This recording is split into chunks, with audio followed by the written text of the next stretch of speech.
Wednesday, September 2nd, 2015. The times are 4 p.m.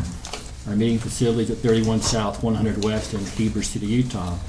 I'd like to recognize our board members, Chairman Kendall Crichton and Albert Patterson from Heber City, Council Member, Mayor Bonner, Mayor Qualis, Heber City Representative Jeffrey Bradshaw from Heber City Council. I'm Mayor Alan McDonald. We have our staff with us today, which we're greatly appreciate for the hard work they put in and putting our agendas together and also keeping the company running as efficient and as well as it can be. We're grateful for them, the hard work that they put in.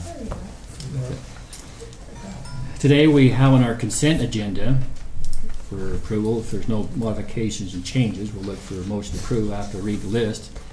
July 22nd, 2015 and August 5th, 2015 minutes. July 2015 financial statements. And we have July 2015 warrants. Do you have any questions, changes, modifications to any of those items? I'll make a motion that we approve the consent agenda. Second. A motion by Mayor Bonner to approve the consent agenda and a second by Representative from Heber City, Robert Patterson. Any discussion on the motion? All those in favor say aye. Aye. The consent agenda has been approved.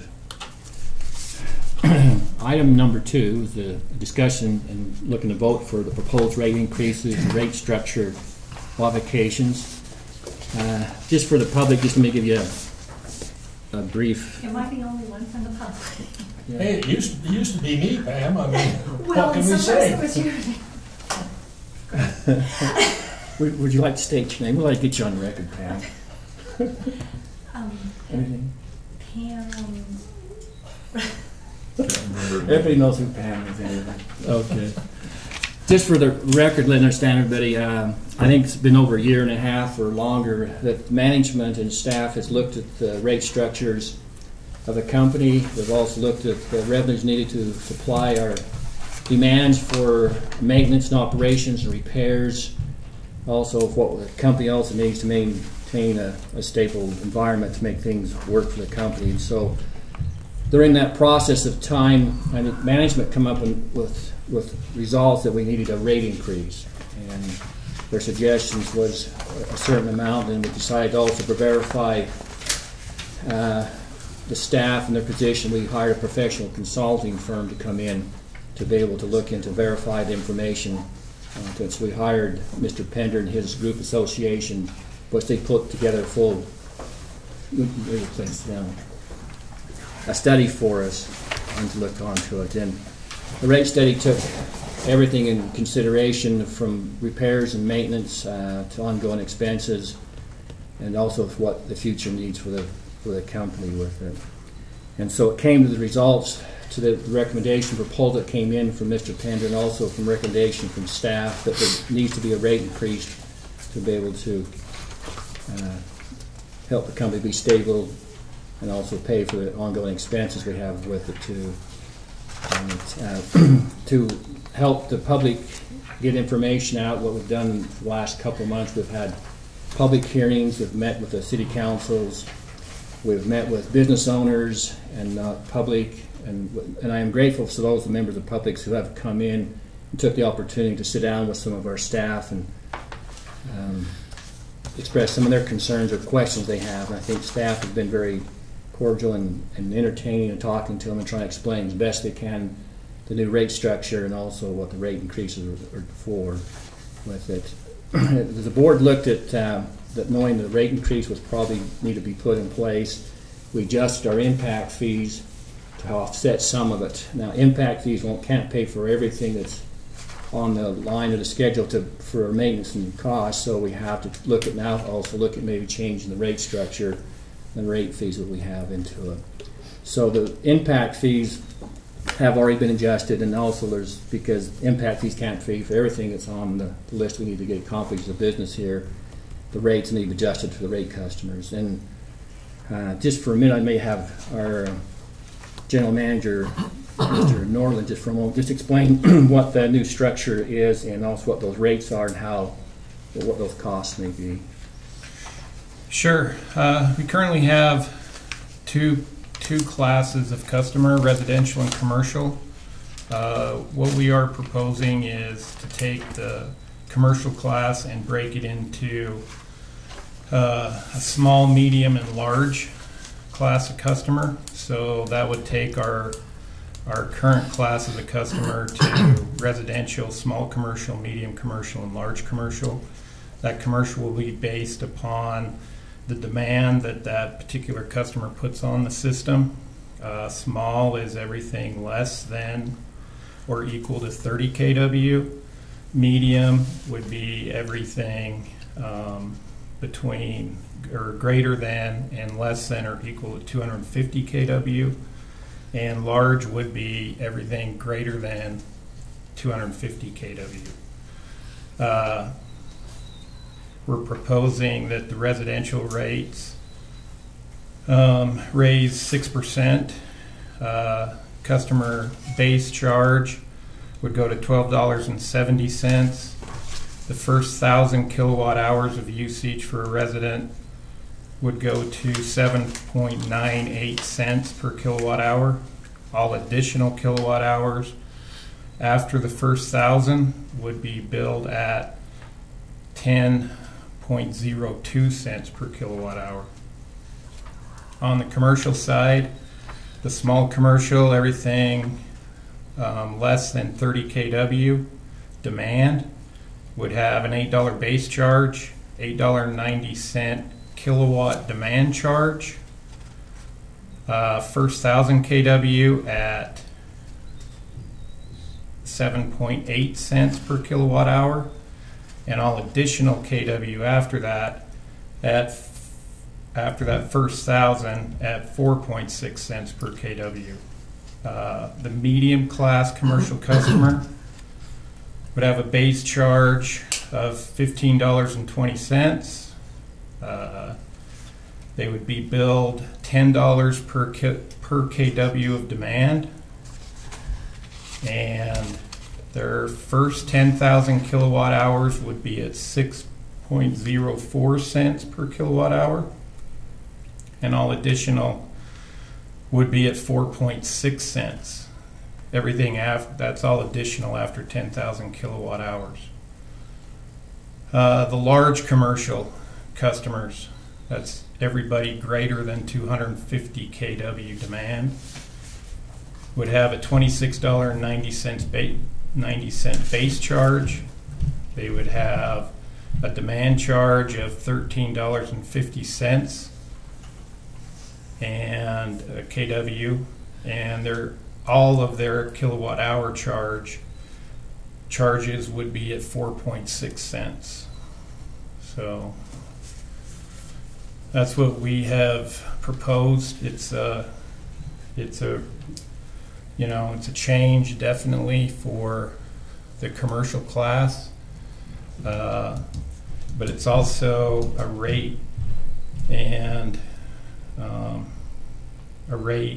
a breakout that has been accepted by public service commissions all over. It's a utility standard to charge demand to those commercial customers in the same way that we're proposing. So staff feels like it's a good idea. Okay.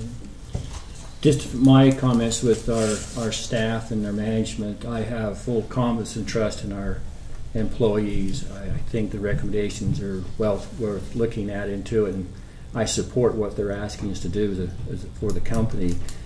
As board members, or each one of us are ratepayers ourselves, and it's going to affect us just as much as everybody else out there. I looked at my electrical bill last 2 months. My wife decided to put an air conditioner into her house, and it's been $200 a month for the last 2 months. I keep telling her we got to cut this thing down. It's just a change of habits. I think we need to find a better way. Even each one of us may have to change some of our habits and try to cut our bill down. I have to.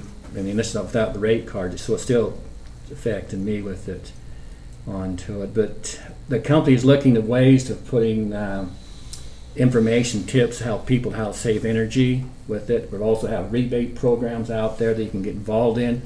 sometimes their old refrigerator's been out in the garage for the last 15 years. It might be worth moving it out. You get a rebate program back off of that. It's Power Month. I think it's in October, isn't it, Jason? Mm-hmm. There's some information we'll give out. We may give out some free light bulbs for those people who want to come in, change some of their light bulbs. There's just some small little things I think that we can do as customers that we can probably not feel as much of impact, but we are seriously concerned about the financial impact that it does on households, especially those who are on fixed incomes and those who maybe have been on the poverty line of their income. It's going to affect more out of their own annual income. So we are concerned about that. But overall, I think the most effect it's going to be is the commercial people onto it. And I also have a commercial business with, and I'll probably fall more in the small category, but the large people category is probably going to be affected the most on the rates and costs. And I support the idea of a demand charge on what needs to be put in place. A lot of companies use a demand charge. I think it makes it more fair and even for everybody on it, where some parts of the commercial aren't being subsidized by the other parts with it onto it. But does any of the board have any thoughts or comments they'd like to share on the rate increase and the rate structure? I mean, if I recall correctly, when we were talking about the demand charges, the numbers we came up with are comparable with other electric companies around the state that have demand charges, right? Mm-hmm. And we've offered consultations and help for businesses and tried to get them to understand what was going to happen with their rates. And has that been, have the businesses taken advantage of finding out about that? Yeah, we've met with pretty much all of the government entities on our system, school board, owner cities that are going to be affected by demand. We've met with a lot of our commercial customers as well, the ones that will work with us. You know, there's a lot of corporations in town that, we're sending bills to corporate offices, and so we haven't really reached out to those as much. We've mostly reached out to the ones that we can get in contact with. There's been some that have just never answered their voicemails or replied to emails that we've sent to them, and so I'm sure we will talk to them after they get a bill if this is approved. So, but yeah, we've talked to plenty. Okay. I think that's one thing the companies try to do, is to inform not only residents, also commercial people as much as we can. And other than knocking personally on their door, we've tried the opportunity to extend to them with it. My thought is, as a chairman, as a board, I'd like to see that we approve this rate increase, but I'd also like to see us, if we do so, as the board wants to incorporate it in their 2016 budget for the residential and for the commercials, which may not take effect until January. We'll give an opportunity for the residential and the commercial people to maybe to get into their system and figure out a way how they can improve some of their usage of the energy they're using and maybe lower their costs with it. That's the board's decision, but I'd leave it to the board if they want to make a motion of what they'd like to do. Yeah, Mr. Chairman, that might be a little premature before approving or disapproving the rate increase. I think that's germane to the question as to when it starts, but maybe we ought to address the rate change first and then discuss any ramifications as to when it would be best to implement it. That'd be Just fine. a recommendation. But look for a motion to the board would like to approve. You have a 6% rate increase and the new demand charge and rate structure been proposed for the board to look at. And then part, with what you're saying, and what you're saying, part E on here is the effective date. Would that be? That's the effective date's supposed to be on there. You can put it in another motion if you want to. actually, that I didn't see that. That We would probably ought to be- discuss it and have it all go in one motion. Yeah, that's. Yeah, part of that. that's what I was gonna That's say, part it of ought to be cost the effective date, that's what he's talking about, maybe not having it kick in. Does it wait till January, I don't, You know, in the public hearing, I guess in the earlier meeting, I suggested the idea that maybe we wait on the commercial, and since then I've had, talking to some of the board members and others, this was actually talked about a year ago, so some of our commercials had a year to kind of look at it and know that it's maybe coming. But I appreciate Jason's shared, I mean, he and I met with Mike Davis and we talked about the county accounts, and I know the highest one there is Park and Rec, and I know he's working with Tom Bonner in that department. I appreciate what they've done as they've reached out to these customers. Some of them still maybe need some time to get this thing, you know, to buy new equipment if that means, you know, what lower it, whatnot. I appreciate what they've done as they've reached out to the residential customer, and I would encourage them to continue doing that. I think they've done a great job to provide those incentives that are there and education to them. It was mentioned in one that a lot of people, if they just changed 15 light bulbs, the $4 they wouldn't even see. So, and I know, like you say, I could do that at my house. I've got an old refrigerator downstairs that Patriarch Giles gave us, and it's probably 20 years old when he gave it to us, and it's still humming away, but it's probably, it's sucking not a lot of juice. It's sucking a lot of energy. Still works. They don't make them like that anymore. You don't have to worry about that. I got an old free refrigerator, supposedly, that somebody had out on their front porch, and they said free, and we picked it up and put it in the garage, and our electric bill went up $20 a month. When you plugged it in. Plugged it in. It was free, all Got right. rid of but- that after a while. And So anyway, I appreciate, but I don't mind the idea that we maybe give people a little bit of time. I don't know what it does for the revenue of the company, but I think people need time to adjust to this new rate if they know it's going to be there and effective such and such a time. and then, Jason, if somebody wanted an energy audit in their house, how do they go about that? Call our office and we go out and do the energy audit. Okay, so that is available to any customer. I did that several years ago. I called out on what the question was, and it was about a 10-page document they sent me. So I got a full. Okay, so I mean that needs to be known that those are available to the public, that they can call the company. They're willing to work with them that way, and it usually is those extra refrigerators and freezers and stuff like that that are really draining. Have 2 deep freezes in my garage. We discussed demand charges last year. We'd actually had RJ Stone in, and they were investigating things they could do for their facility and others.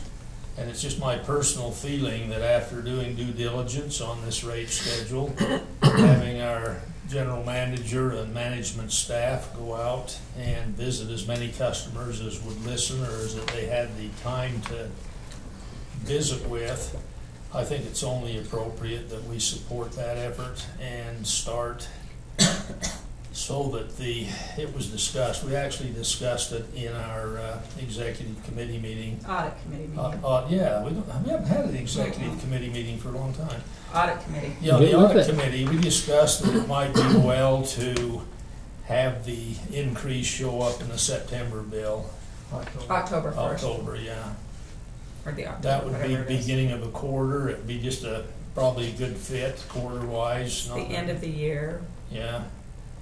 So I mean, my personal feeling is that we can probably dance around this for, if we had to, I suppose, another 6 months or more and not come up with too much difference. And I think those that are going to make changes are probably in the midst of.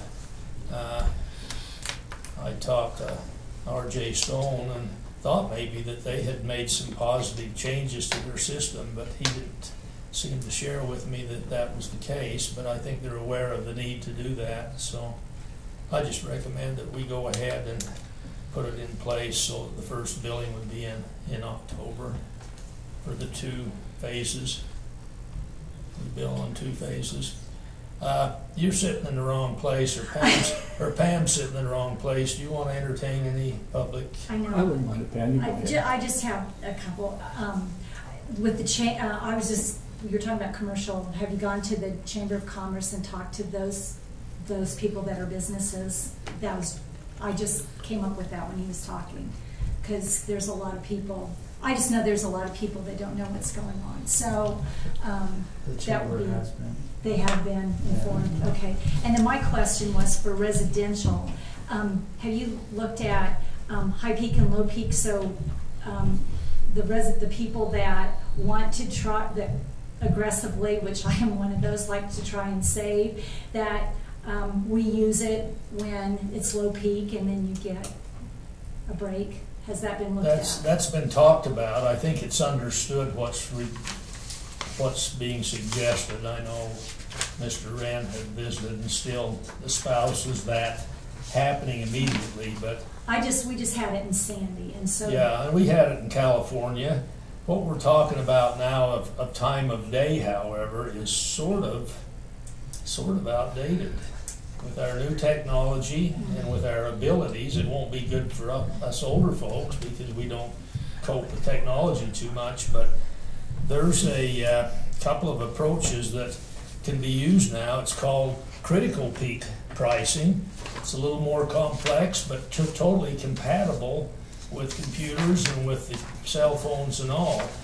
But the thought was that it would not be appropriate for us to jump into that so soon before we get this other laid in place and then try to apply that either in a more sophisticated way or the old time of use, which probably wouldn't benefit everybody as well as some of these other options. So that's my understanding. Well, it's been shared that when the new software's in line, the first part of next year, then they'll be able to do some of those kind of things and look at it, correct, Jason?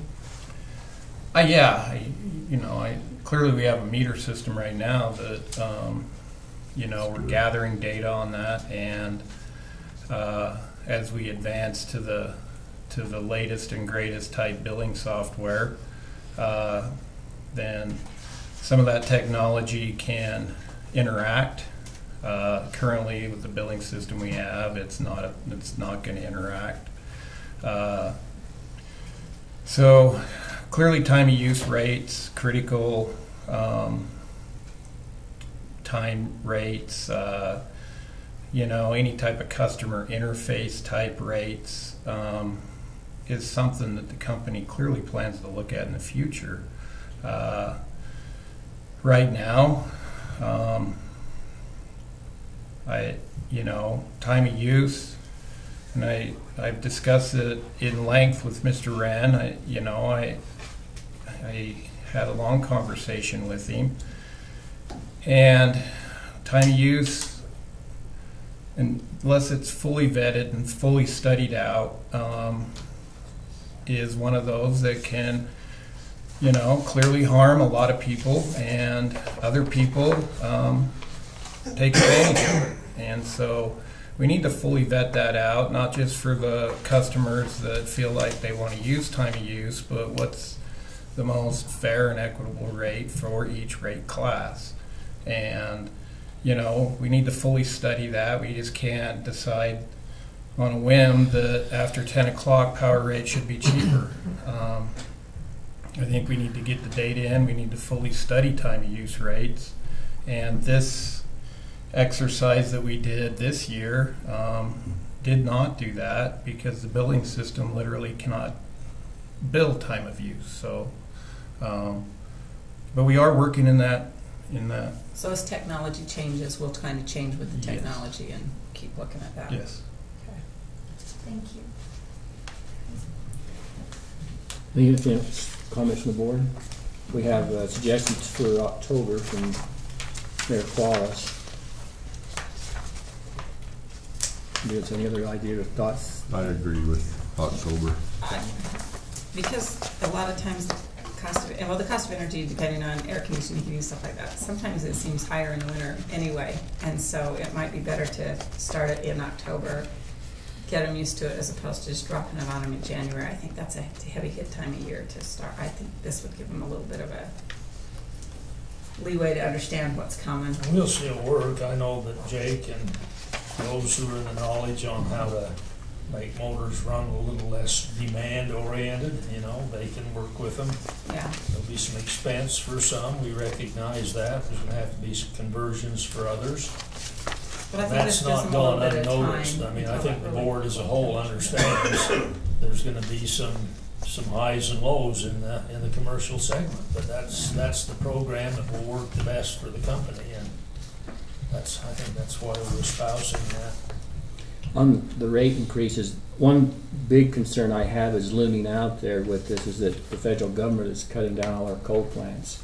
By 2030, they're shut down. Mm-hmm. And that's a big part of our portfolio right now. So just being the federal government alone, you're going to see rate increases just off of that. It's nothing to do with us, just because we can't get the energy from those coal plants anymore. And so the board's looking at how to replace this. What are we going to do? Get in the house? Are we going to go out of the house? Or what are you going to do to replace this energy? And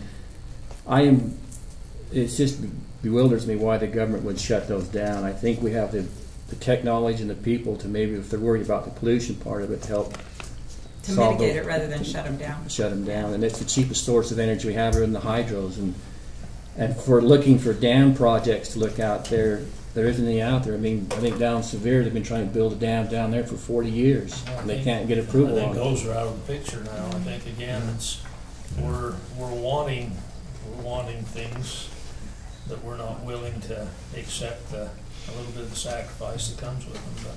But So a lot of sometimes these rate increases we're going to be seeing is not really because of the companies, because the EPA and the federal government are going to be forcing this demand onto us, and our hands are tied, and they're going to go up with it. So it's probably the start of a new window of what's going to happen to these energy prices. But that's something we're going to have to set a goal to really work on how to replace that energy anyway, and that's kind of one of our next discussions. So.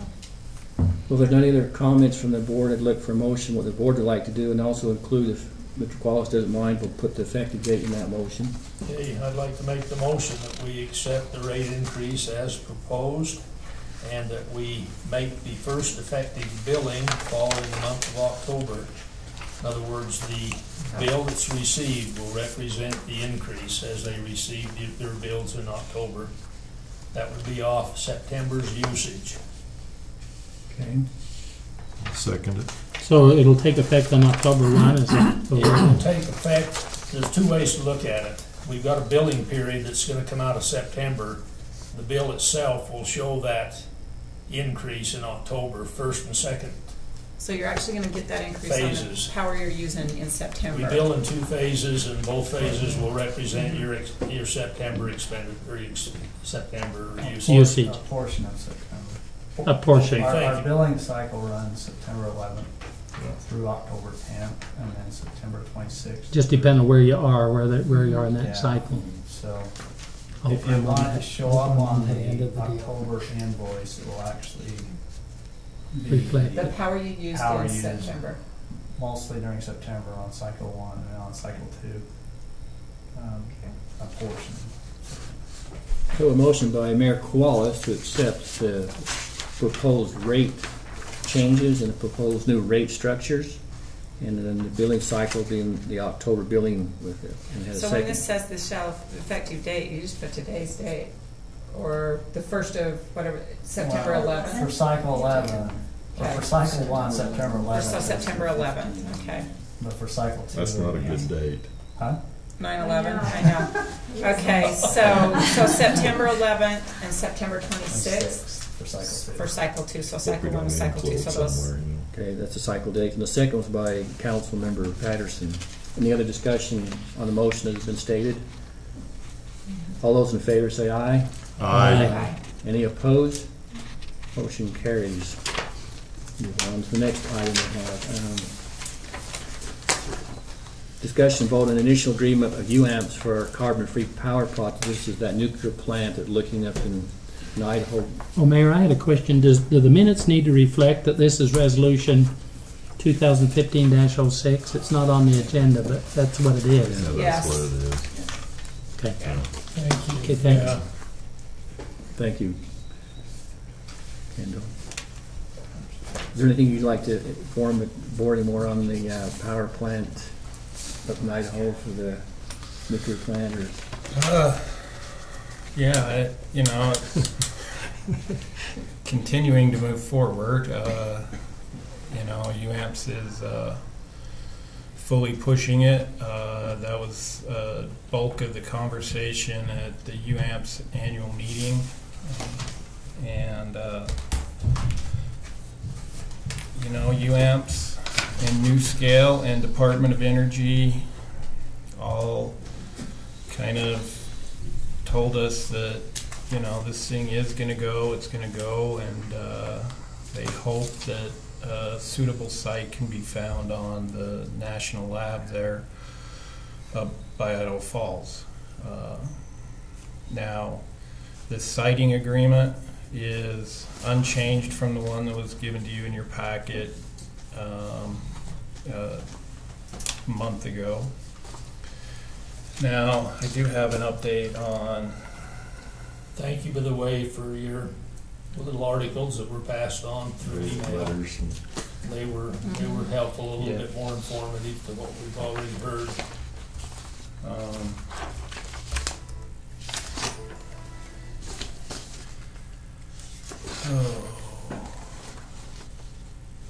I need Jake's help. got Campbell Harry and you got. Oh, yeah. Anyways, they came up with Their presentation was really good. That was probably one of my favorite parts of the whole thing, was the information that they gave.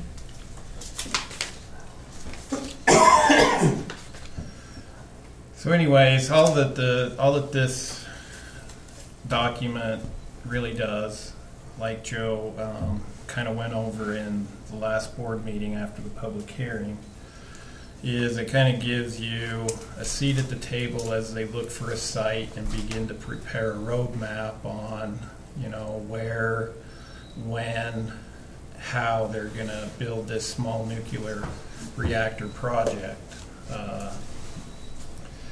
And so, what do I got to do here?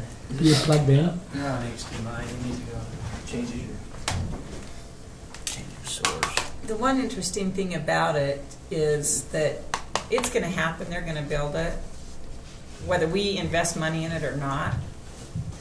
And investing money in it right now doesn't even give us a discount in being able to purchase the power at the end of the day. Well, so that's so far not. So far not. But I'm thinking that's something, if we are considering it and we are going to invest in it, we ought to have at least a clause in there that says that we get some discount because we were the initial investors. We were willing to take that risk and that gamble at the beginning, and so they didn't really have anything to offer back. No. And once it's developed, we can still go out and purchase it from them, and we're not going to pay any different. $160,000 up front. Yeah, but there ought to be something if they really want that money up front. There really ought to be an incentive for us to give that, even if it's just a 1 or 2% discount for so many years, because you were willing to take that gamble to help them support You're that. on the front end of the high risk of this thing, and I look at it too. I honestly don't believe, trying to get to the federal regulations and the government, you'll never get that plant built. I don't think And it will.